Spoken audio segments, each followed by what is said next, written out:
but he has that sort of ego in him, and that is probably why he will take this job. But it's also look, he doesn't owe QPR anything at all. He's just that he has benefited from it, an opportunity to manage a Championship club, and QPR have benefited because you're top of the league. The problem isn't his ambition. The problem, I think, Jim. Sorry, if you finish your point. Whoa. What? Luke, is that true? What? Luke Ball says he's turned it down. Who's Luke Ball? Bally? Has he turned it down? Is he on the wind-up? I don't know. Quick, go to Twitter. Hang on. Oh my god. Jim. Oh my good god. Okay, where do I go? Where do I look? Ball, Luke. It's true. Where? Fucking where?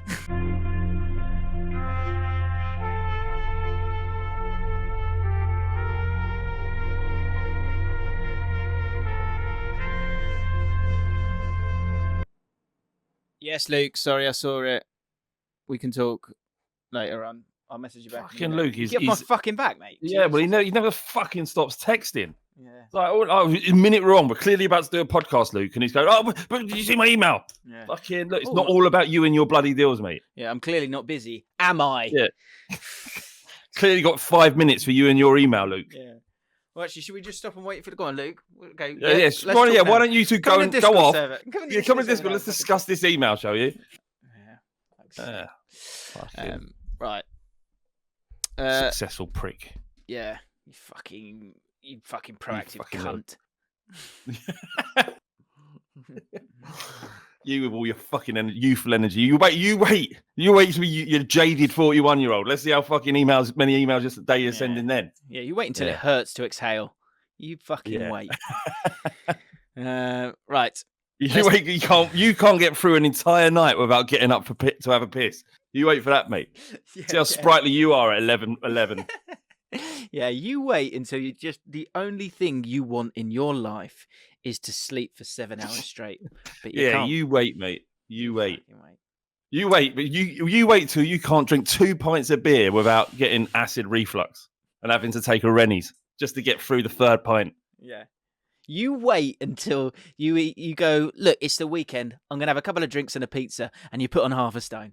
You fucking wait. Fucking wait. Right? Fucking and you won't be high metabolism bastard. Yeah. I just eat what I want, really. Do you? I just don't put on weight. Is that right, mate? Yeah, that's funny. I don't know why. I try. I eat what I want, but I just don't put any weight. Do you know? It's funny actually. I don't really put on weight. I just sort of eat what I want. Yeah. It's funny. Well, it's not funny. That's the opposite of funny. Yeah. It's fucking frustrating. You wait. You will explode. Your time's coming. Yeah, your time's coming. You're like a ticking time bomb. You will explode. Yeah, and we will be there, mate. We will be there looking. Look at him. Hasn't he gone to seed? Yeah. He looks like he's been left out in the sun. That's it. Because by that point, technology will have gone so far that you lot will all be on camera as well in the audience. And do you know what we're going to do? We're going to tap on you, Luke. We're just going to make that a little bit wider and let everyone see your little pot belly because you've been eating crisps and general beige food for the last 15 years because you don't really put on weight.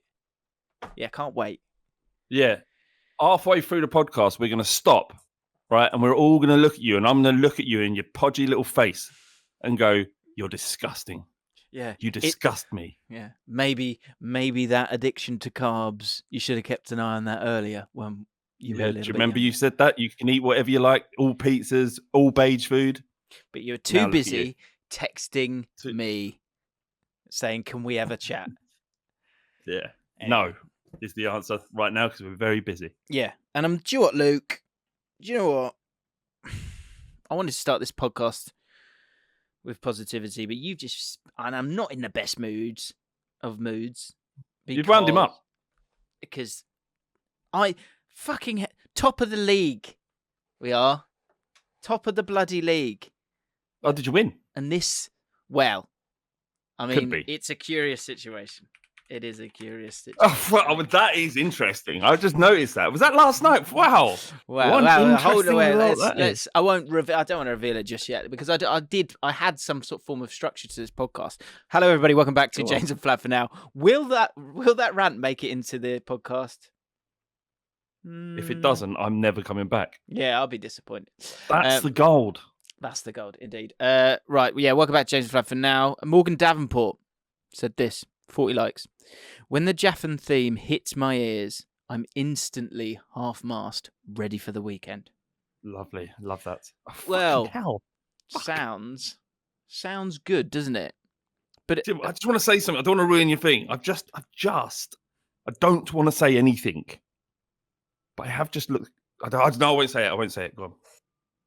What? I have to. Well, I've just. No, I won't say it. You will come to it naturally. Okay. Well, so obviously you've clicked on the title here, guys, and you will have seen that Mick Beale is in it, and I wonder if that's what you're talking about. He hasn't taken the job as of yet, but I'm pretty 100% sure that he will be taking. He can't. We'll talk about it. But I want to get to the important things here because and I'm gutted about that this week because we're bloody doing well. We'll show you that in a second as well. It's a very curious situation. And this is one of the most exciting sandwich-based football podcasts out there. And I'm excited to talk about Sandwich Chat because literally the entire comment section was about sandwiches. And I'm proud of that. I'm proud of what we create. But I feel like this is more important because if Morgan Davenport is getting an instant half mast, which is code for an erection, ready for the weekend, to you, Morgan, that's a flippant little comment. That is a lovely little compliment in the Jaffin style. For me, my head then goes... It means the world to me. Yeah, it means the world to me as well. But my concern is, what if you spent your whole weekend at half mast? That sounds horrible, doesn't it? I don't know because it's kind of like when you're, Have you ever spent an extended period of time half mast? Yeah, I'd say about 6 hours a day I'm half mast. It's just a nice little lob on. It's not like a full, it's not uncomfortable. It's just a nice little lob on. Does it not feel like feel like something that you're sort of like a half yawn? Then is it not? Yeah, a little bit, but no. It out. That feels horrible to me. You know when you're first meeting a girl, right? You're sort of comfortable enough to go around her house, maybe spend the night together, right? And then you're walking around in some joggers the next day. You give yourself a little flick just before you walk in the room, don't you? Just give it a little flick, and it looks like you're packing more. Yeah, just a couple of flicks just before you go in the room, and then go on, mate, go. Are we good? Talking to it. Are we good? Yeah. Are we good? We're bumping. We're bumping. Yeah, true. It's a bit like I had that. I used to play for a football team that was sort of to a man incredibly well endowed, and and obviously once you get to, you remember like as a youngster, you're kind of like if you're having showers, you're like, well, no, we're not having showers because I don't want anyone seeing anything ever, right? But then once you get into adult football, you're supposed to be blasé about your pick. Yeah, I'm not blasé about that, by the way. No, I remember at Ball Street, we went to we played 5-a-side at Arsenal's training ground, I think. And Jed never had a conversation about being naked together. He was just straight out. It was out. I was like, I've worked with this guy for 2 years, and now I've seen all of his dick. Keynote there. 6'5" inch. 6'5", 6'5" inch. Jed. That's why he's walking around. And I never mentioned it. I never brought it up until this moment. But I've never forgotten that image. Good, because back in those days, there would be some bumping before, I'm just gonna nip to the toilet just before. No, I'll be in the shower, lads. I'm coming, guys. Just people slapping your bum. No, steady. I'm coming. I've just desperate for the toilet. Bumping. We're bumping. Are we ready? Let's go. Anyway. Yeah, I remember just a quick one. This is sat next to this kid in swimming when I was at school called Jermaine Edwards, and he would sit on the edge of the pool. We'd all sit on the edge of the pool. We're practicing diving or whatever it was. I remember looking down for whatever reason. To be honest, I could have looked anywhere and still seen it. It was just this. It was curled up like a German sausage. It was so big. And I was like, well, Just rolls it up at the end. Well, not intentionally, but it just goes when he sits down. Like you do with your tie. Sometimes you play with your tie, roll it up and you go, boom. Interesting. The Jim Big Laugh Award, we'll just get this out of the way because this did make me laugh out loud. We've got a couple of Samisms just hangs in there, doesn't it, in the running order every single week? And we've got seem to like it. People do seem to like it. And do you think Sam will pass away? And people go, "Oh, Sam Peoples passed away." And people go, "Sam Peoples, Samism Sam." Oh, Samism Sam. If we go with that. He does actually watch the pod, so he must look chuckle to himself. Or he absolutely hates it, I'm not sure. I think he loves it. He bloody loves it. Freddie Finlow. Sounds like a dodgy name, but we'll leave it. This made me laugh out loud, like really heavily. This is a sort of a Samism. Working in a shop giving someone 3.45 change, and I said, 3:45 change. That's very good. That's exactly what happened to me. I went 3:45 change, and it took me about 4 seconds to go. Oh, I get it. Thankfully, I was indeed around. It was indeed around the time I said. So apart from looking a bit weird for blurting out the time, I think I got away with it. Isn't that funny how his mind works? Anyway, that made me laugh out loud. And very quickly, go back to last week's podcast, or the end of the podcast, if you missed this. But TJ Powell can confirm I did draw a uterus. Yes, that's good. He was like, I was so confused. Yeah. Really let I said, why are you not getting this? And I'm pretty sure it's the uterus. Yeah. So let's talk Beale, because what's the thing that you know? And by the way, this is exclusive opinions for the Moist Slugs before anyone else. So if you want to join us, we do mailbags each week, have a good chat, and then obviously we do the live generally when we can for them exclusively. So I'm intrigued to know what people think about Beale. What are we talking about? Can we start with where you are? Can we start with how interesting that is? Can we do that? Because it feels like the precursor to any conversation. Feels curious, doesn't it? That we're going to have. It's interesting. It is the league table, James. So obviously for my own reasons, I wasn't very interested in looking at what other teams were doing after Spurs' absolute shit show at Old Trafford. So as I apologise for not really finding out this information yesterday. That's fine. I wouldn't have been able to sleep because I'd have been so interested interested in what's going on. QPR currently. I mean, do you want to bring it up? Yeah, it's right in front. It's right in front of us right now. Right there. So they are. Is that? Well, oh my word! Is that that's a game in hand on second, isn't it? Is that game in hand on second? It might be. I mean, I'm going to just check. That is interesting. Yeah, yeah. It appears that you are a game in hand on Blackburn after 15 games. That's very interesting. It is. What's curious about it is you're the only team that really deserves to be there as well. I don't know what all the rest of the championship is madness, right? It doesn't make any sense. Blackburn in second is weird, and Burnley in third. The rest, you're right. The rest of the league is absolutely bizarre. 8 draws for Burnley, who are going for the other title, aren't they? They want the draw to win the draw league. Has anyone else got 8? No, they have got 8 there, so they're out in front now. Preston lagging in 7th now. It's a weird league. Blackburn have won 9, lost 7. No, I know, that's mad.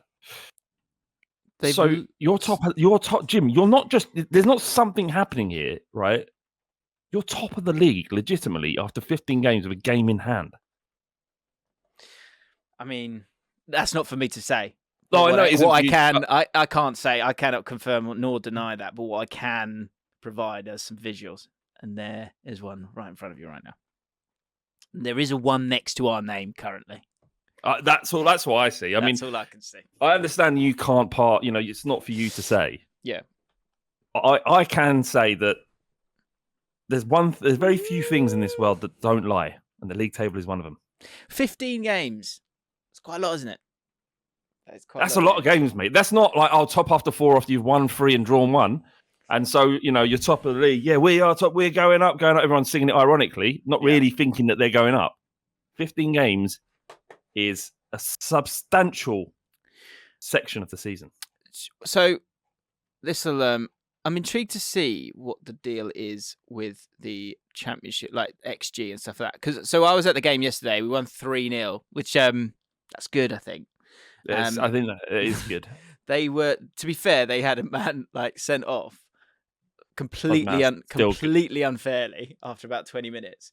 But Still we good. also probably played in that 20 minutes the best that we've played all season. So I mean, look, that's sending in terms of sending off. You've played often. It's unless a player has absolutely lost their head, you're playing into a situation where a team is forced to commit errors, and sometimes those errors lead to sending offs. It's not your fault. We've got some great goals as well. But the reason I say that is because I was intrigued to see what our like XG is and stuff, and because it feels like the squad is getting better and better, but you've got to be careful in getting too excited when you played against a team of 10 men. Yeah, but you're not. You're our getting XG, excited. Our XG is pretty high. It's in the top 5. Our XG ratio is second. So we are. So that is this XG per 90. So is this XG? This is over throughout the season. Throughout the season, this is. Sorry, that's expected goals for. Expected goals against. Where are we on that? Let's have a look. Great podcast, this, isn't it? Where is I can't even find QPR now. There we are. Mid-table with extra. My point is, mate. My point is that we are playing well, but I actually think we can play better. Right. Good. So you haven't kicked into second gear, is what you're saying? There's just so much potential in the squad. The squad is young. It's got a nice little mix of a few older heads. We keep the ball really well. We've got some really good loan signings, some of which are taking a second to get to their heights, but you can kind of see the ceiling. Ilias Chair's gone to another level, and it's all going to burn down. No, it's not. That's it, Jim. None of this matters, does it? Does it matter? Look, tell me, the news just broke yesterday, didn't it, James? Right? You called me. I thought something terrible had happened. You called me, and I didn't know who else to call, and I was like, "Oh my god, what's he going to say?" And then he said, "Michael Beale, QPR have agreed to allow Michael Beale to talk to Wolverhampton Wanderers." And my instant reaction was just to help, was to go, "Don't worry, he's not going to go. Don't worry. Why would he go? He's got a great thing going at QPR." But if you're Michael Beale, in this instance, it's not often that a Premier League jobs come up, 5 or 6 a season maybe, and there's so many managers that want those jobs. For Michael Beale to be offered that job, it's difficult. It's difficult for him to turn that down. So, Jim, knowing that, how do you feel? So yeah, the formal approach has occurred. How do you feel, Jim? Well, so I did a video when he got the job, and I sort of looked at it. He's super ambitious, like dangerously ambitious, right? So the best way this works out, I was thinking the best way this works out is he gets us up and then gets pinched. Or we have a great season this year. Again, he does a good job. We don't go up because the playoffs are a lottery, and he gets cherry picked next year or in the summer. The thing I'm struggling with is 2 things. Is one, this is too soon. Like if you say everyone gets paid the same, right? It's too soon for him. He should stay.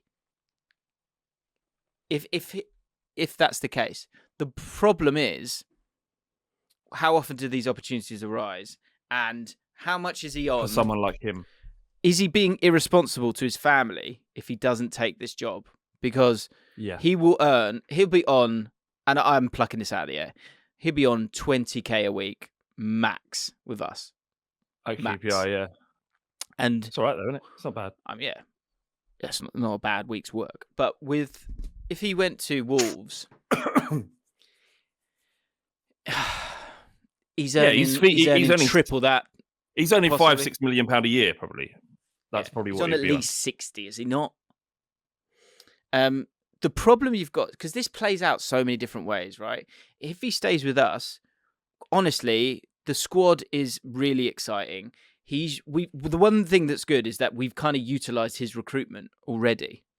So we've brought in a few players that he used to play with, he used to have at youth level at different places who are exciting. We've got some really good loan signings in. Ethan Laird looks unbelievable at this level. Tim Irabunam is a centre midfield for us who's getting there. He's not Premier League level yet, and people keep asking me about him. Aston Villa fans keep asking me about him. He's good. He's got talent, but he makes some bad mistakes as well, so he's not totally there. But the potential overall, we've got a couple of youngsters coming through as well. We've got a guy up front called Sinclair Armstrong, who is he's like Mikel Antonio, and he's 18 or 19. Wow. Honestly, I'm never. If you see the highlights quickly, obviously you guys don't want to watch QPR, get it. But like, if you see the sending off, I can't remember how old he is. He's 18 or 19. He literally has 4 people bumping into him, and just deals with it.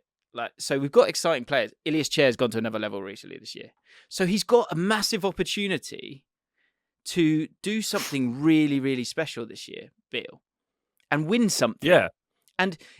If you're going to have a long career in this game, he knows more than anyone in terms of youth development, and he is I know he's got 20 years experience, but in terms of management, he's a pup. He could stay at QPR and make mistakes, try things, learn, achieve, and get those games. Like, I speak about it a lot, where it's like the sort of 0 to 50 games as a manager, as a player is one thing. 50 to 100, you see a next level of a player. Say, like, let's talk about Skip, for example. That first 50 games, he might be sort of having a few good games, a few bad games, being careful with him. Then 50 to 100, he goes to a new level. And then there's the next level after that where you go, I know exactly what I'm doing all the time here. And he's going to have a good season with us. This is the thing, that if he's smart about his own development, I would actually say just leave this one.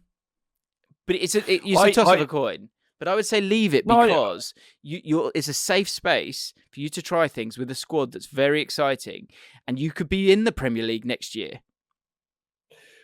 Jim, you're coming. I know you're very good at being subjective.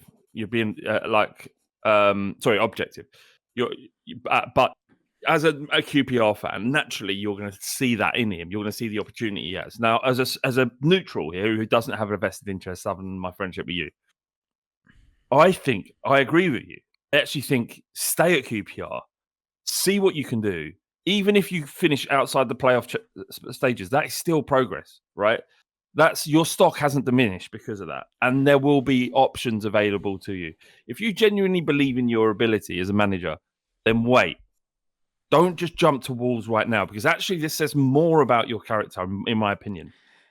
About your loyalty and things that are important, and players believing in what you're saying and building something together. Because no doubt the messages to the QPR players means he's got through to them to get them to play that way. This is admittedly a slightly different squad to last year, but it's the same group of players, and the transformation from the eventual sort of capitulation of QPR yesterday to last season to what you're doing now is different, and that's because of Michael Beale. So to just leave all that at the first flash of a skirt isn't a great look. Yeah, that's an interesting point. And by the way, guys, I know people in the chat already say Josh Prowl saying wishful thinking, Jim. Nobody turns down the Prem. We'll talk about the Wolves side of it, of why you take the Wolves job. We'll talk about that in a second, because I think, of course, like, I get that, right, and we'll dive into that. And it's, as jobs go, it's a cracker, right? But just to stay with QPR just for a second longer, and his brand, right? Think about his brand, right?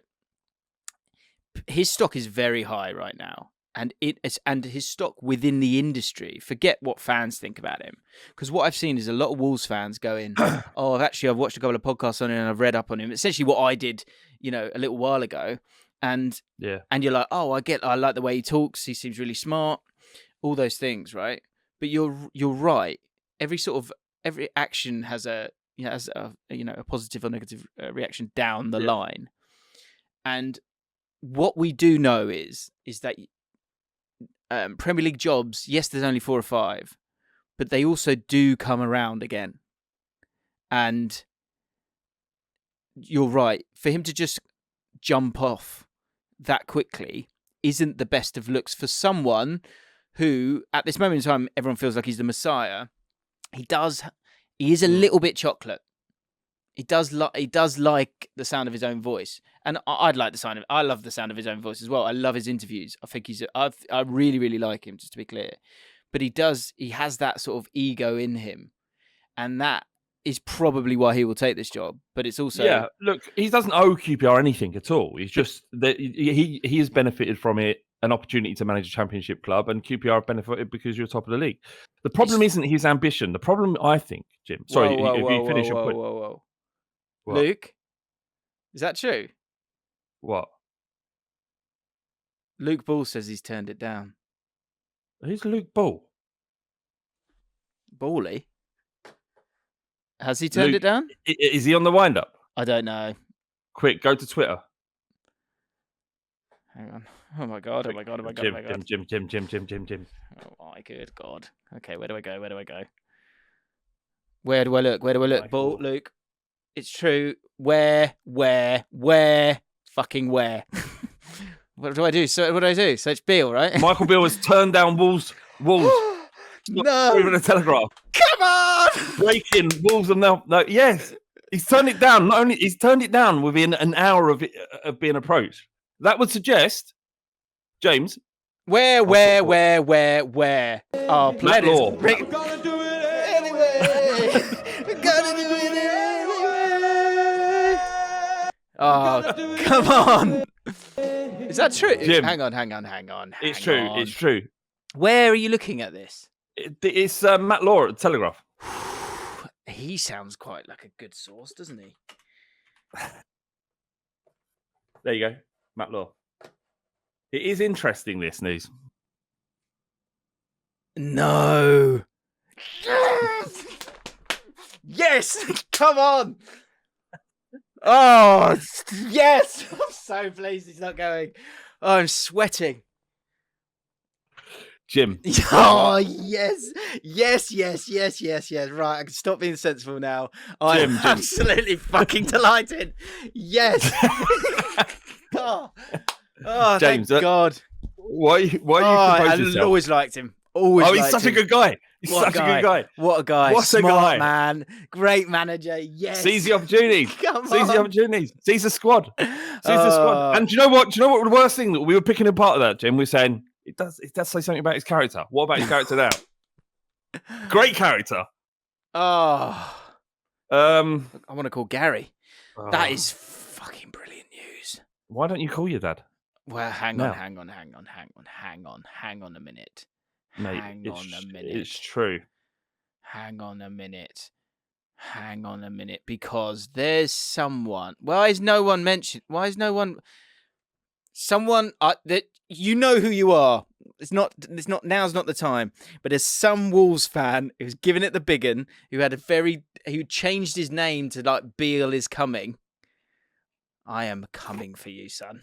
I am coming for you on Twitter. Doesn't that say like that? Someone in the comments just said these managers don't turn the Premier League down. They don't turn the Premier League down.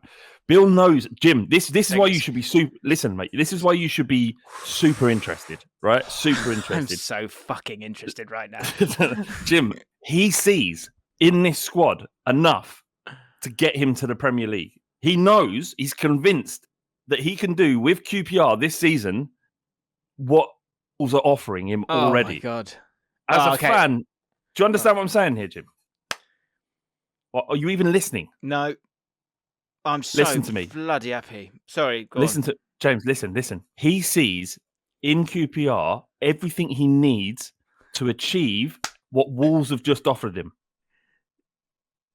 That's huge, yeah. That's what's just happened. He's saying, what a victory for football. What a victory. Indeed. Everyone out there, Wolves fans, you should be happy about this. Because that is a victory for football. James, he's saying QPR are going up. That's what he's saying by turning them down. Oh, I'm buzzing. You should be. That is incredible. I mean, that's definitely true, right? I'm gonna look like a knobhead. Sorry. Watch out, Beale's about. Hello.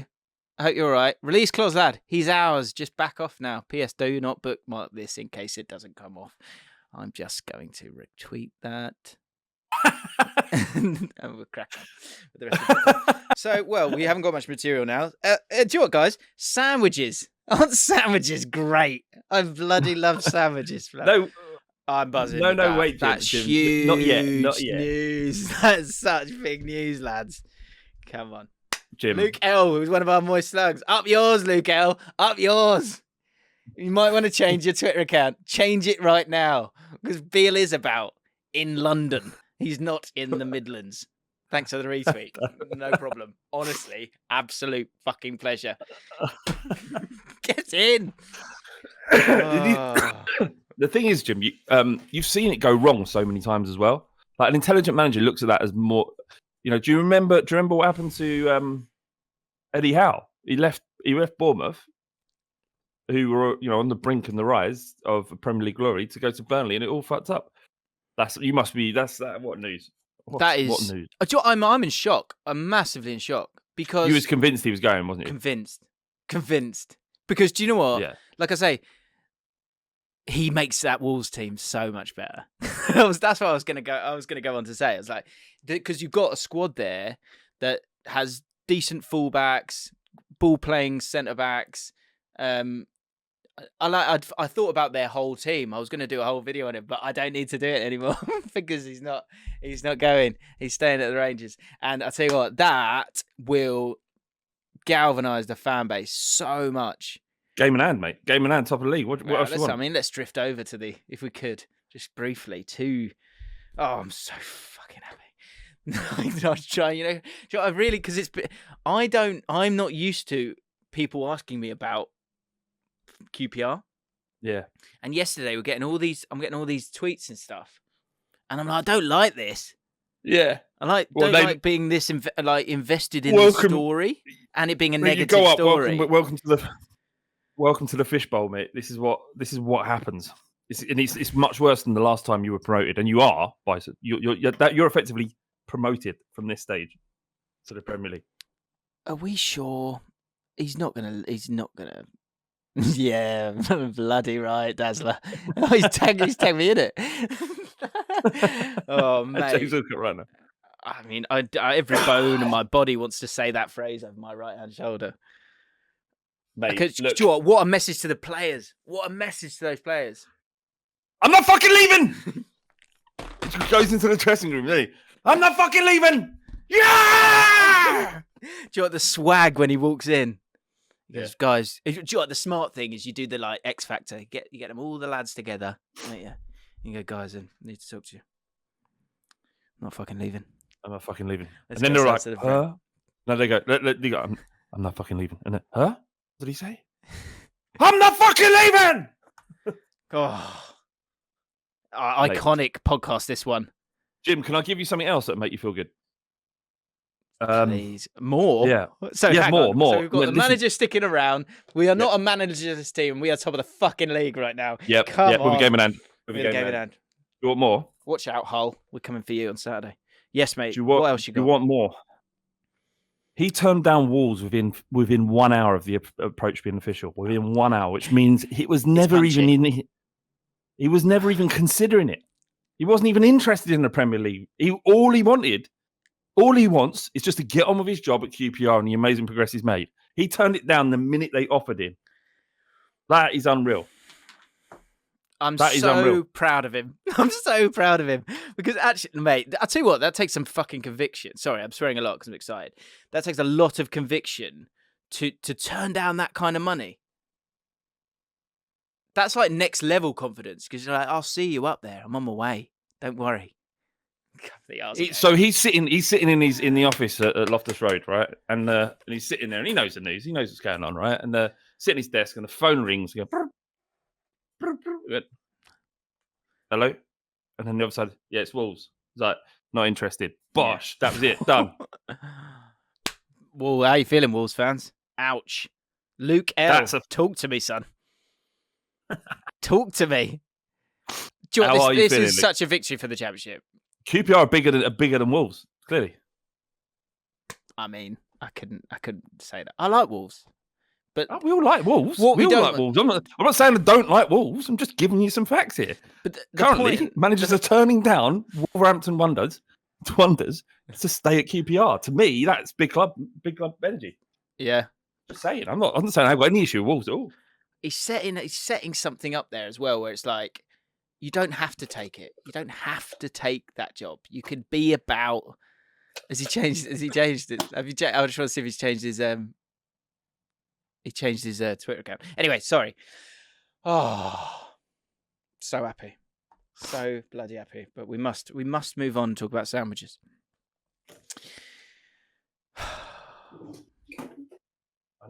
Can I fill my coffee jug up in celebration, Jim? Yeah.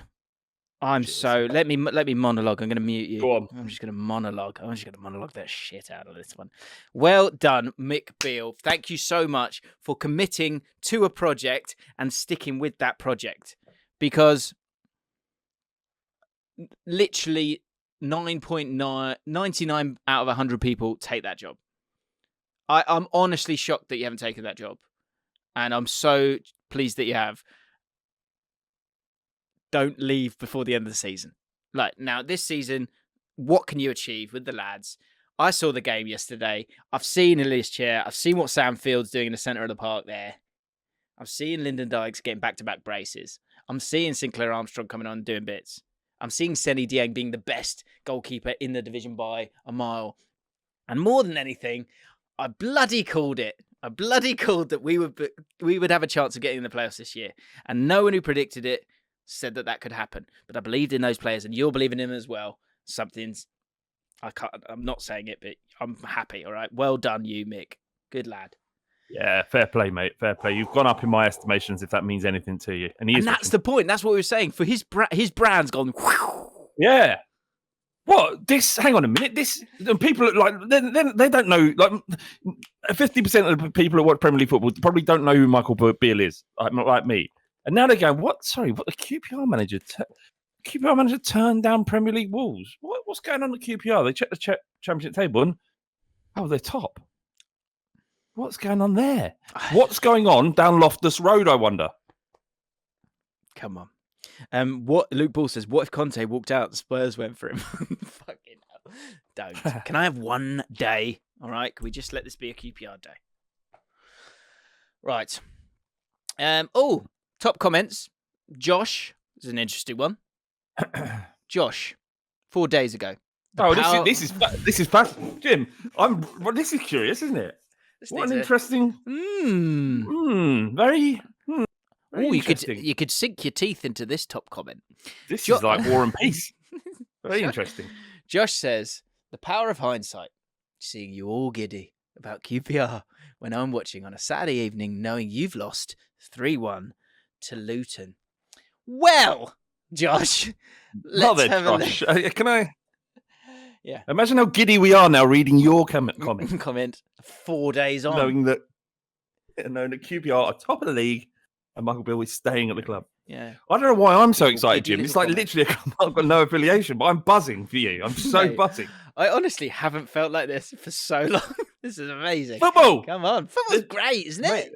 Football's wonderful. Oh. Like Spurs just got beat 2-0 at Old Trafford, and I feel great because of this. Delighted. So, yeah. Nice giddy comment there, Josh. Hey, just wait a second. Maybe just wind it in a little bit. Yes. Little rewind on that, please. Thomas Martin, son of Nigel Martin. So it's so funny. Quickly before you read this in, is Ricky, my mate. He was like, because he listens to the podcast now. He loves the podcast, and he listens on when he's walking. Wonderful. Hi, Ricky. Hope you're well. Hope you're enjoying your walk. Take a deep breath, Ricky, and take in that lovely fresh air. He said, "Is that really Nigel Martin's son?" He absolutely loves the fact that Nigel Martin's son watches the podcast. Moreover, when I told him the spaghetti bolognese story, he was in bits. Iconic. Bloody Nigel Martin knows about the spaghetti bolognese story. Anyway, carry on. Do you know what I love at Tom as well? So what Tom does and you'll see it here. He's so lovely and positive, and at the end of every comment, he often writes what he writes here. So, funny story. I had a dream about Jim and Flav last night. They were organising a coach trip to Qatar. Imagine that. Well, Vanarama, get in touch. For the World Cup. We're going again. We're going again. One more tour. and bringing us all slugs. So a coach tour with the slugs. Lovely. It was great, but also quite strange. The anticipation of a new Jaffin episode. And just to say that before I say this next bit, this is from the same man who created the bit that you'll be hearing a little bit later on called Reflex Saves. That's right. Nigel Martin's son with the Reflex Saves bit that is about how you get out of a bad situation. And then he said the anticipation of a new Jaffin podcast or Jaff anticipation. Nice. Very nice. If you will, has clearly seeped into my nightly unconscious thoughts. We can only move forwards. Thank you, mate. Love that. Jaff anticipation for that alone. That is fantastic. And as we know, as slugs, and we're all slugs can only move forwards. Can't go backwards. Indeed. I've just checked. Mick Beale's a slug, it seems. Mick Beale 100% is. Right. I've just checked on how to drive to Qatar. Okay. So Vanarama, if you're watching, we're in the planning stages of this trip. Yeah. We currently just started the planning stages of our drive to Qatar in under, what would it be? Under 4 weeks' time. How long is that going to take? That drive. Right. Well, it's not. It's less the time and more places we'll have to go through to get there. Right. Okay. Right. and in the comments, like who's coming on the coach tour? Who's coming with us? Yeah. I wouldn't. Anyone who's I mean, look, it's just under 4,500 miles. If you drove straight through without stopping, it would take 74 hours. Naturally, we need sleep, as we found when we're driving to. Well, we found driving to Russia a couple of years ago that it took us about 2.5 days, didn't it, with sleep? Yeah. And this is like 2/3 longer, the distance. So you're looking at a week at least, if you can get through. Now, the trip through Europe is pretty nice. It's got Belgium, Germany, Austria, Hungary, Serbia, Bulgaria. No problems there, I don't think. And then into very Eastern Europe in Turkey, and then into Asia. From that point, it gets a little bit sketchy. We need to drive. We need to drive down through Turkey at the crossing of Iskenderun, right? We could get our teeth done. I'd get my eyes lasered. If you have time, that's fine. We probably need. That would be the best bit. Then we enter Syria. Okay. We have to drive down through Syria. I would say about 800, 900 miles through Syria, through Damascus, which in recent years has suffered, which is bordering the border of Lebanon. Down past the West Bank. Fucking. Down past the West Bank. Into Saudi Arabia. No, into Jordan, sorry. You cross Jordan into Saudi Arabia. Luckily, we avoid Iran by some distance because, there's currently the unsettled nature of what's going on there and protests and whatnot. We drive all the way down through Saudi Arabia, changing direction eastward from Riyadh, all the way through to Qatar. Just two tactile guys in a car. Two guys are a bit too tactile towards each other. Are they friends? Why does he tapping his bum when he says get out of the car? Why do they keep hugging? What's going on? Him on the neck when he does a joke. What's that? We're just on a road trip, guys. We're just mates. Just skipping through the Middle East. Looking forward to it. I think the content's going to be great. I mean, it would be incredible. I wonder if how easy. I mean, we haven't got enough time to plan now. Now I'm actually thinking about it. It would cost a lot. My fee would be hefty. We might have Ornstein confirmation. Come on. There we go. Ornstein confirmation. Do you know what? I've never had this with David Ornstein. He's never been involved in our club. But I remember thinking yesterday, oh God, people must hate Ornstein and then love Ornstein all the time. What's up? Queenspot Rangers manager. Current Queenspot Rangers manager Mick Beale has turned down the opportunity to move to Wolverhampton Wanderers. Amazing times. Oh, that is so fucking amazing. Oh, well, can I log in? Should be able to log in. Anyway, Yeah, I'm all over the place right now. I don't know what you see in the password. Log in. I am a subscriber of The Athletic. It's great value. I'm just so pleased. Talks between Wolves and Beale were scheduled for Thursday after QPR's impressive, it really was, 3-0 victory over Cardiff City on Wednesday. But it is understood that after speaking to the QPR hierarchy, Beale turned down the opportunity to move to the Molineux, prolonging Wolves. Didn't even talk to Wolves. Didn't even talk to Wolves. I'm not interested. Do you think, Jim, just a quick question, don't want to bring you down. Do you think that QPR, you put in the clause after 12 months, right? Not straight away if a Premier League club comes in. Yeah. They should have protected their position a little bit better. They should have, and I think they'll learn from this. But fortunately, he's a man of honor. I can confirm. And I think I might just pop this on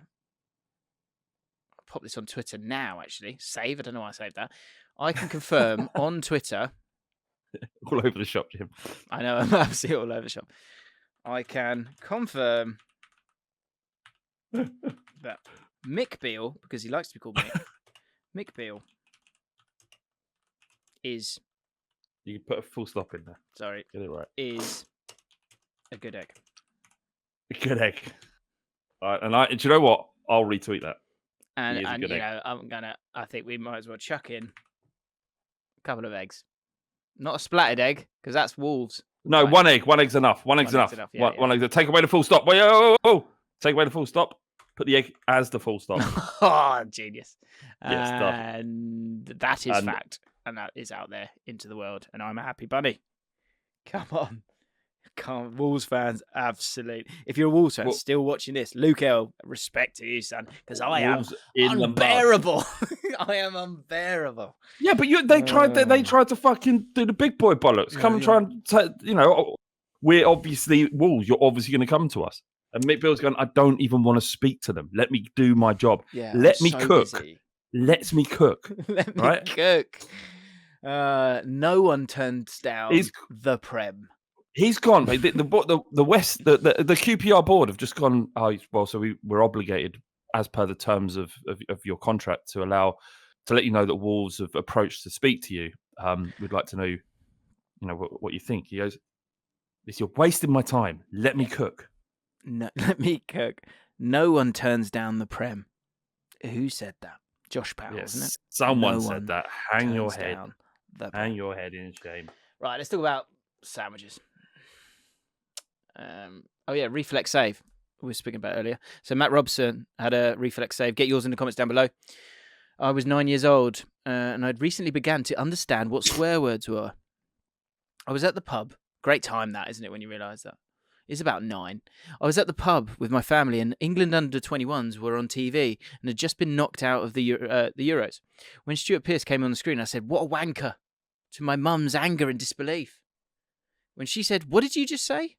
I replied, "I said he's an Aitor Karanka. I'm saying he's a bad manager." My mum said, "Okay, I thought you said something else." Crisis averted. Great work. Good work. Good reflex save there.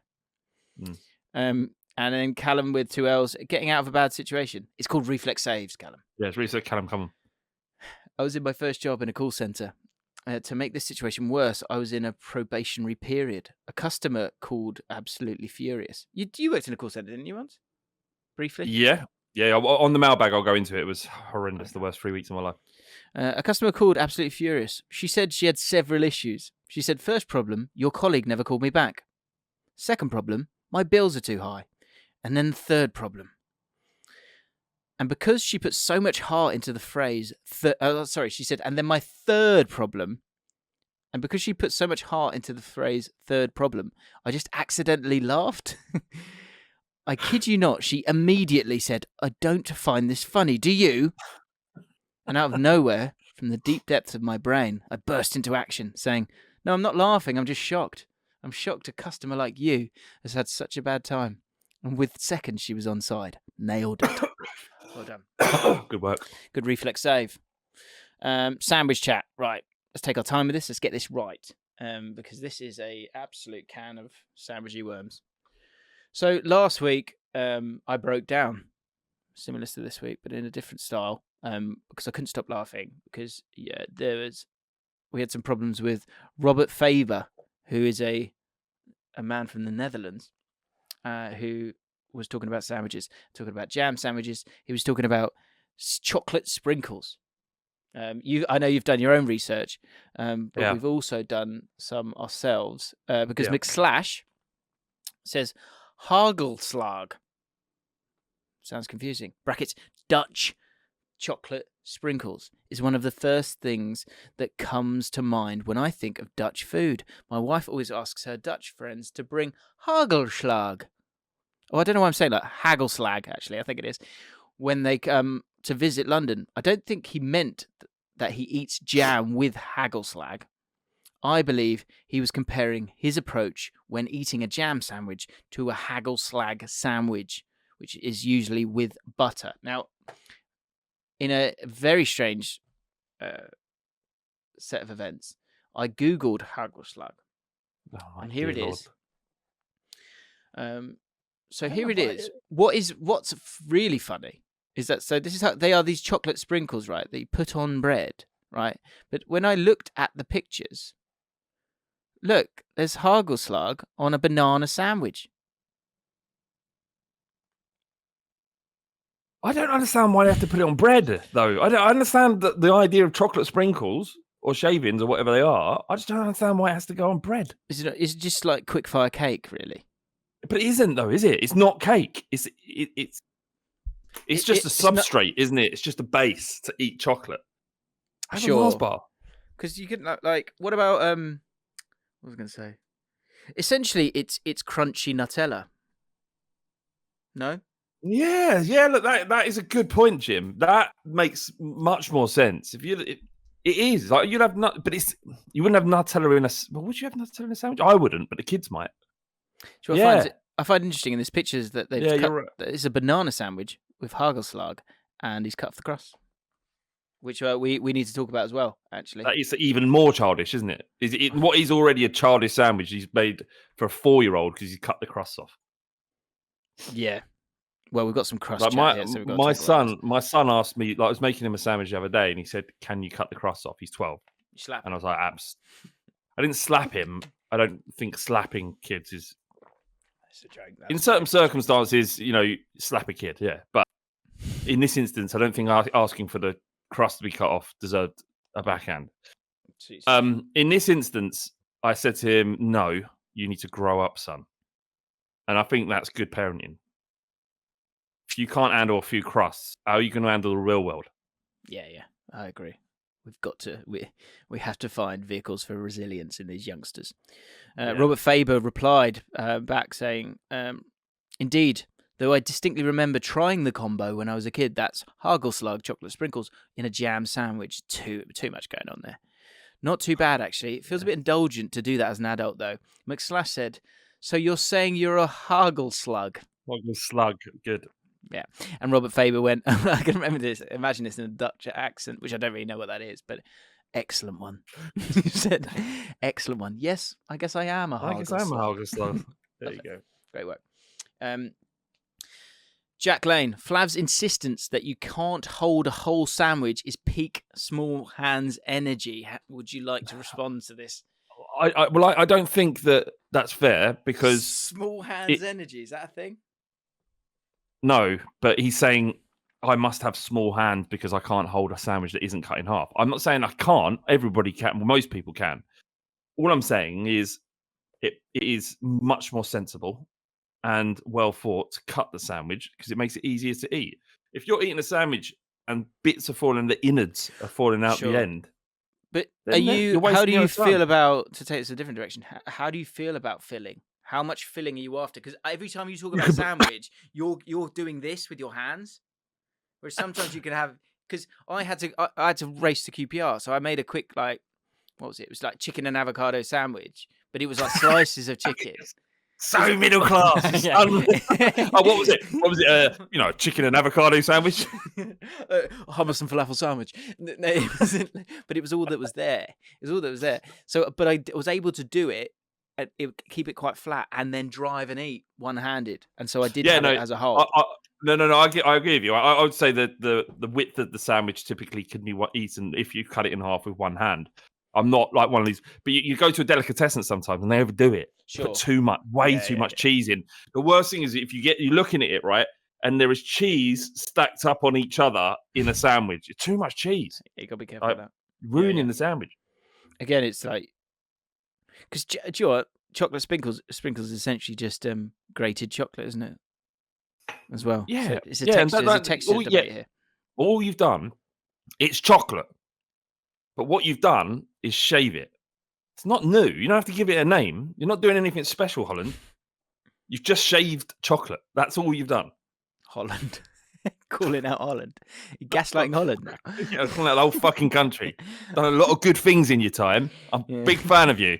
But this is too much. You can't claim that you made up shaving chocolate. Loads of people have done that. It's so annoyed he called you Holland. It's the Netherlands. What are we supposed to call you? Robert, can you just let me know what we're supposed to call you? Is it Holland or Netherlands? Holland is a section of Netherlands, no? Yeah, correct. So Holland is a section, but why are, in footballing terms, they're sometimes called Netherlands and sometimes called Holland? Let us know. I'm interested. Just to say, that chicken sandwich also had I had about 30 seconds. I chucked a little bit of Dijon mustard on it. Well, I was going to say, like, what that sounds like it needed a condiment to kick it off. I was in a proper rush, and I was like, in my head, I was like, I best go, and I was like, but it needs something. It needs something. And then what? You just opened? Was it in the fridge? The Dijon in the fridge? I was, to be honest, you know me. I was after the English mustard, ideally, but also actually, I saw Dijon. I thought, hang on. I don't want to overpower the avocado, so this Dijon might just work, and it did. It was actually really good. I used Dijon on Sunday when I was making my roast carrots, and I got a little pot. I put honey and Dijon mustard and whisked it up, and then drizzled it over the carrots, and they were sensational. Oh, great work. That's our new thing, isn't it? So sending each other stuff. I sent Flav this. I tried aubergine pickle this week, and it was but honestly, it was like better than mango chutney. Yeah, I got a pot yesterday. Did you? Based on your recommendations, I'll let you know how. Mate, it'll blow your mind. So good. I said to Fam, I was like, "What does it taste like?" And I thought she was being difficult because she wouldn't really explain. But actually, it's really hard to explain. You can't explain. Yeah. Can people check in? Obviously, like roast hack. Little things you do to make your roast elevated to another level. For me, I use lots of English mustard, but touch of truffle oil in the cheesy leeks. The side of it, cheesy leeks. Come on, I like it. I like that. Yeah. Okay, Joe Tucker, got lots to get through. Sandwich chat. My mate Tom invented a new way of cutting sandwiches. It's like a hybrid between your standard horizontal cut and diagonal cut. So sort of a wonky trapezoidal diagonal cut. I can already see it already. I know exactly what you're talking about. Yes. Well, because I did. I went and searched trapezoid just to give people that view. And I think I can see it as well. You're sort of coming horizontal and then going off at an angle. Am I right? Oh, he's getting bread out. Well, I've just so happened got a bit of bread. Okay. Yeah. I know what it is. Yeah, go on. Do your trapezoidal cut and let's see if it's similar. I mean, we've got some trapezoids down here as well, guys. I'm thinking it's like that, like a wider version of that. Right, let's see what we got, Flav. Go on. Right, my idea of a trapezoid cut would be this. Yeah.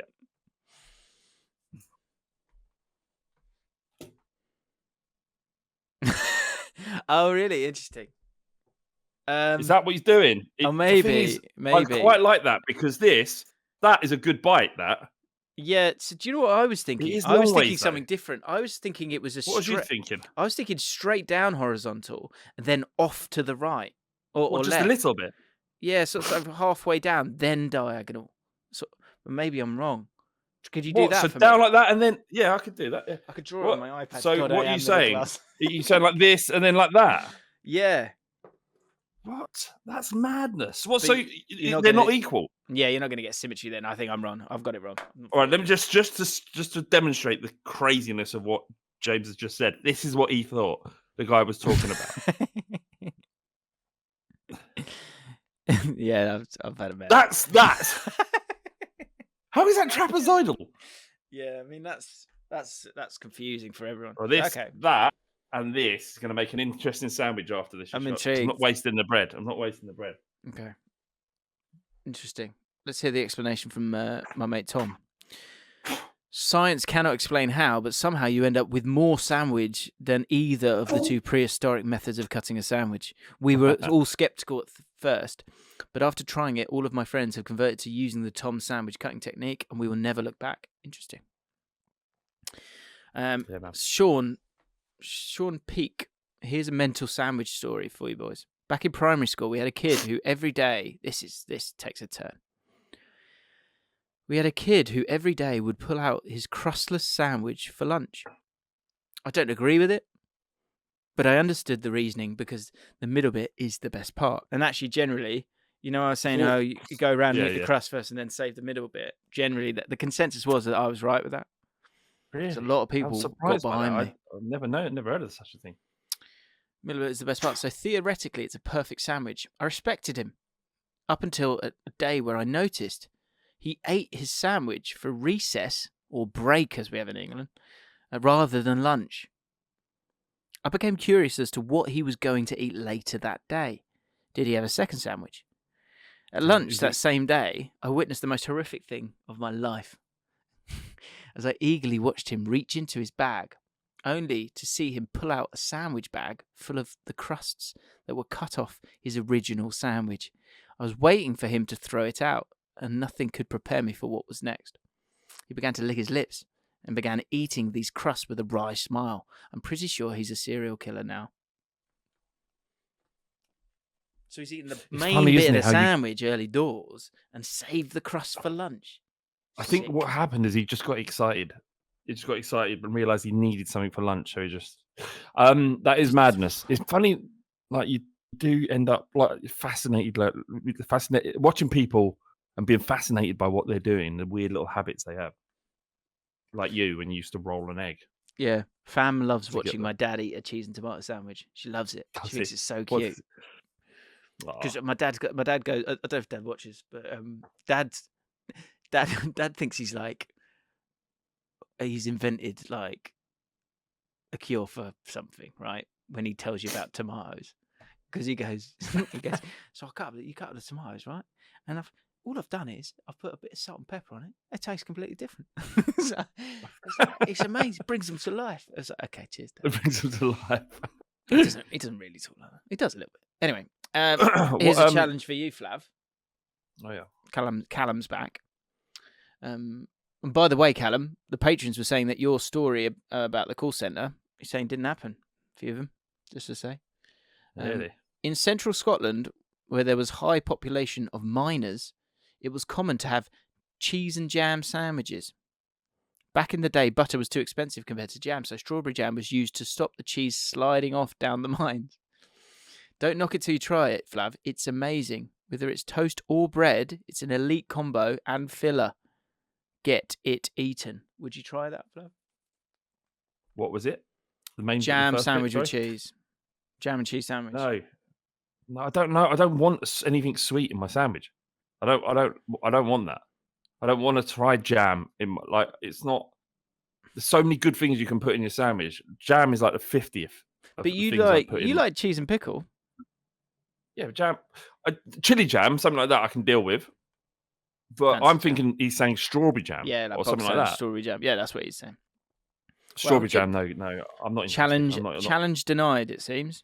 Yeah, but I will. Can I recommend an amazing condiment to go in a sandwich? I don't know, can you? I think I can. It's what's the name of that brand? Fuck, I can't remember the brand. But it's hot garlic. Hot garlic, and it's actually a pickle, but it's sort of garlic's a big part of it. It's amazing. It's very punchy, but with some cheese and lettuce. Lovely. It's a famous brand. I'll leave on. Whilst we're talking about my dad, because Fam thinks when Dad eats a sandwich, he looks like a child, and we just spoke about that last week about things that adults do that make you feel like you look at them and you think they're a child. Because I talk about that fan who couldn't find his seat, even though he was like a 60-year-old guy who was about 18 stone. Anyway, Nikki said, on things that make an adult appear as a child for a moment, I saw an adult on a run through my uni campus this week and he blew a bubble of bubble gum. I was dumbfounded to see an adult do such a thing. Just check that out there. Back to sandwich chat. Jacob Carver. Sandwich chat reminded me of someone I know who, when eating a chocolate muffin chat, in a twist, takes it out of the paper and turns it upside down in order to eat the base first so they can have the best bit, i.e. the top, last. Still haunts me to see it to this day, as I quietly agree it is genius. I eat muffins that way. That's how I eat muffin. Same theory, same philosophy. Let's finish with the best bite. Because the top bit's nice, it can sometimes be crusty with sort of great, great bits in there. You might even have some kind of frosting on top. So I just want to get that bottom bit out of the way, to be honest. I want to finish strong. I like the bottom bit. So how would you eat a muffin? Just straight from the top, like that. Bosh. Football podcast. Yeah. Well, you go straight from the top? No. Yeah. No way. Yeah. Okay, we're going down the road here. Ben Mackay, Jim's sandwich take just reminds me of my dad when I was younger, always having a go at both myself and my sister for eating all the good bits of a roast dinner and leaving the veg till last. Nah, veg is the best bit. He always said you need to leave the best bit for last. Agreed. Smart man, wise man. It's just not true, he says, Ben. In open rebellion, I still leave the veg till last, and I couldn't care less. The early part of the roast consumption is amongst the greatest feelings on earth. Just don't get it. Indeed. Why would you not finish with the best bite? But there is no best bite in the... It's all great, isn't it? You can't go wrong. You can't... But there's best bites. Do you know what I mean? It's like a football team. You've got better players, haven't you? I don't think you get caught up in... You're thinking too much about it. Just do your best to enjoy every bit. And I like the crust. I like the bite of the crust of a sandwich. I don't think there's anything wrong with that. Okay. I think mind your own business as well, yeah? Well, I mean, it's a podcast where we have to talk. So we have to explore things. Let's finish up with a couple of Samisms, as promised. Laurencio X. The best Samism I've heard in the office was when a colleague was on a call and said with confidence, "One shoe fits all." Of course, he proudly mixed up the phrases "one size fits all" and "if the shoe fits." One shoe fits all. For weeks, he was the target of office slander and was promptly given the nickname "One Shoe." Do you know? Do you remember the footballer Fitz All? So that was just going around in my head, and I was about to ask people to let us know in the comments the best football chants you've ever heard, and one size fits all is. That's his nickname, isn't it? Everyone got him one size, yeah. This brought, best nickname. And the song was Fits All, Fits All, Fits All. He's nothing like Joseph Fritzl, because one's an offender and one's a defender. He's nothing like Joseph Fritzl. Good to know. Fritzl. Oh, that's a banger. What a relief. No, it's good. So where are we? He got called One Shoe. This brought great hilarity amongst my colleagues and I until one fateful day. I was on a video call with a client when I blurted out the exact same Samism, repeating the line, "One shoe fits all." I immediately noticed what I had said and had to sit through another 5 minutes of conversation, hoping that no one had picked up on the Samism before the call finally ended and my colleagues proceeded to anoint the new office One Shoe. If you can't beat them, join them. Beautiful. Horrible. Beautiful. And beautiful. Yeah, this made me laugh as well. Finish off with this. Jack Byrne, my mate, told me a story from his job the other day that included an amazing Samism. Someone suggested some kind of change in process to the boss, who responded with, it's best not to upset the apple tart. Don't upset me. Samisms come in all sorts of forms. They do. Have you just seen Ollie Saitch's comment in the chat? Anyone else occasionally eat the cake paper when they were a child? Never done that, Ollie. No, mate. Imagine him just like that. Explains a lot. Just doing this. What, chewing it or something? No, he's just eating the muffin, right? And he's just gone, check no one's watching. And he's just licking it and he just goes, Garr! There were some... There was that one thing where you could eat the paper. That was part of the thing. Yeah, it was like a rice paper, right? Yeah, it was on top of the cake, and usually had a picture of.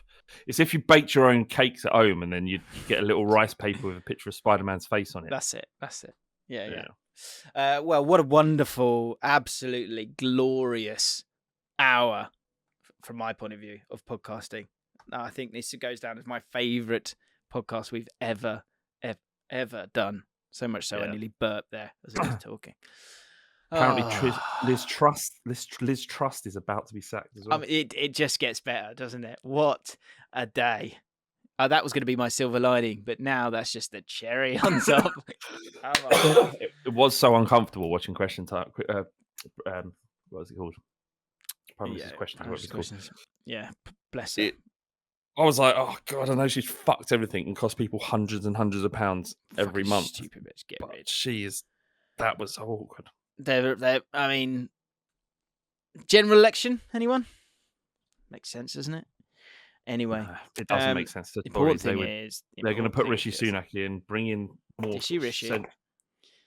centrist Tories, and if they've got to fix the economy, and then they may stay in power. But do you know who would do a great job? Who?